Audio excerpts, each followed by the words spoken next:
ഭയങ്കര വയറുവേദനയായിട്ട് രാവിലെ തൊട്ട് കിടക്കുന്നതാണ്. ഇപ്പോൾ സമയം 1:30 ആയിട്ടുണ്ട്. അപ്പോൾ ഏട്ടൻ വരാനായിട്ടുണ്ട്. അപ്പോൾ നമുക്ക് ഏട്ടൻ ഫുഡ് ഞാനൊന്നും ഉണ്ടാക്കിയിട്ടില്ല. തലേ ദിവസത്തെ ചോറുണ്ട്. അപ്പോൾ ഞാൻ വിചാരിച്ചു പഴങ്കഞ്ഞി രൂപത്തിൽ കഴിക്കാമെന്ന് വിചാരിക്കും. അപ്പോൾ ഏട്ടൻ അഡ്ജസ്റ്റ് ചെയ്യുമല്ലോ എന്നൊന്നും എനിക്കറിയില്ല. അപ്പോൾ നമുക്ക് ഏട്ടനൊന്ന് വിളിച്ചു നോക്കാം.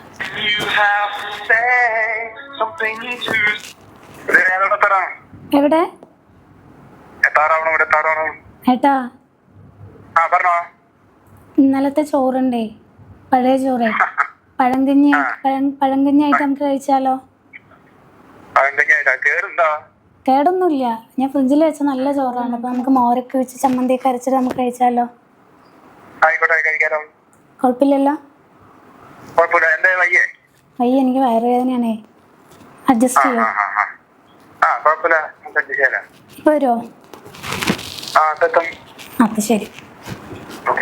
എന്നാ വയ്യ, നമുക്ക് ആ പഴങ്കഞ്ഞി നമുക്കൊന്ന് റെഡിയാക്കി എടുക്കാം. ആദ്യം തന്നെ ഫ്രിഡ്ജിനകത്തുനിന്ന് ചോറൊന്നും എടുത്ത് പുറത്ത് വയ്ക്കുന്നുണ്ട്. തലേ ദിവസം ഞാൻ മൺചട്ടിയിലൊക്കെ ആക്കി ഇങ്ങനെ ഫ്രിഡ്ജിനകത്ത് വെച്ചതായിരുന്നു കേട്ടോ. ഇതാണ് ചോറ്. ഞങ്ങൾക്ക് 2 പേർക്കുള്ള ചോറ് അതിനകത്തുണ്ട് കേട്ടോ. എന്നിട്ടൊരു 3-4 ചെറിയുള്ളിയും ഒരു പച്ചമുളകും കൂടെ കട്ട് ചെയ്തെടുക്കുന്നുണ്ട്. ഇത് സാധാരണ മുളകാണ്. ഇതിനേക്കാളും നല്ലത് കാന്താരി മുളക് അല്ലെങ്കിൽ അരിമുളക് ഉണ്ടല്ലോ, നമ്മൾ വീട്ടിലൊക്കെ ഉണ്ടാക്കുന്ന മുളകില്ലേ, അതാണ് ഏറ്റവും ടേസ്റ്റ് കേട്ടോ. അപ്പോൾ എൻ്റെ കയ്യിൽ ഇല്ലാത്തതുകൊണ്ട് ഞാൻ ഈ ഒരു മുളക് തന്നെ ചേർക്കുന്നുണ്ട്. എന്നിട്ട് ആവശ്യത്തിനുള്ള ഉപ്പും കൂടെ ചേർത്തിട്ട് പിന്നെ നമ്മുടെ മെയിൻ താരമായിട്ടുള്ള നമ്മുടെ തൈര്, ആവശ്യത്തിന് ആ തൈരെല്ലാം ചേർത്ത് മിക്സ് ചെയ്ത് നമുക്കൊന്ന് അടച്ച് വയ്ക്കാം. അപ്പോൾ ഈ തേങ്ങാ ചമ്മന്തി റെഡിയാക്കി എടുത്തിട്ടുണ്ട്. തേങ്ങ, വറ്റൽമുളക്, പുളി, ഇഞ്ചി, ചെറിയുള്ളി, ഉപ്പ് ഇത്രയും കൂടി ചേർത്തിട്ട് അരച്ചെടുത്തിട്ടുള്ള നമ്മുടെ തേങ്ങാ ചമ്മന്തി.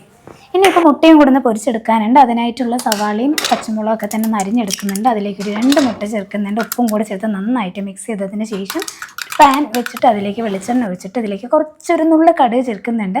ആ ഒരു മുട്ടയുടെ ഒരു ഒരു മണമൊന്നും ഇല്ലാണ്ടിരിക്കാനായിട്ട് കടുക് ചേർക്കുന്നത് നല്ലതായിരിക്കും കേട്ടോ. ഏട്ടൻ എപ്പോഴും മുട്ട പൊരിക്കുന്ന സമയത്ത് എന്നോട് കടുക് ചേർക്കാൻ പറയാറുണ്ട് കേട്ടോ. അപ്പം ഞാൻ അങ്ങനെ മുട്ടയൊക്കെ പൊരിച്ച് കഴിയുമ്പോഴത്തേക്കും ഏട്ടൻ എത്തിയിട്ടുണ്ട്. അന്നപാടെ വേറെ കുറഞ്ഞോന്നും ചോദിച്ചിട്ടാട്ടോ ആൾ നിൽക്കുന്നത്. അപ്പോഴത്തേക്കാണ് വീഡിയോ എടുക്കുന്നത് കണ്ട്. വീഡിയോ കണ്ടപ്പോൾ ആളുമെല്ലാം നമ്മുടെ എസ്കേപ്പ് ആയിട്ടുണ്ട്. അങ്ങനെ മുട്ടയൊക്കെ തന്നെ പൊരിച്ചെല്ലാം റെഡിയാക്കിയതിന് ശേഷം കഴുകാനുള്ള പാത്രങ്ങളെല്ലാം തന്നെ കഴുകി വെച്ചതിന് ശേഷം ഞങ്ങൾ 2 പേരും കൂടെ അത് കഴിക്കാനായിട്ട് വന്നിരിക്കുകയാണ്. അപ്പോൾ നമുക്ക് ഒട്ടും വയ്യാത്ത സമയത്തൊക്കെ തന്നെ വീട്ടിലുള്ള ബാക്കിയുള്ള അംഗങ്ങൾ നമ്മളുടെ ഒരു അവസ്ഥ മനസ്സിലാക്കി പെരുമാറുന്നത് വളരെ നല്ലതായിരിക്കും അല്ലേ?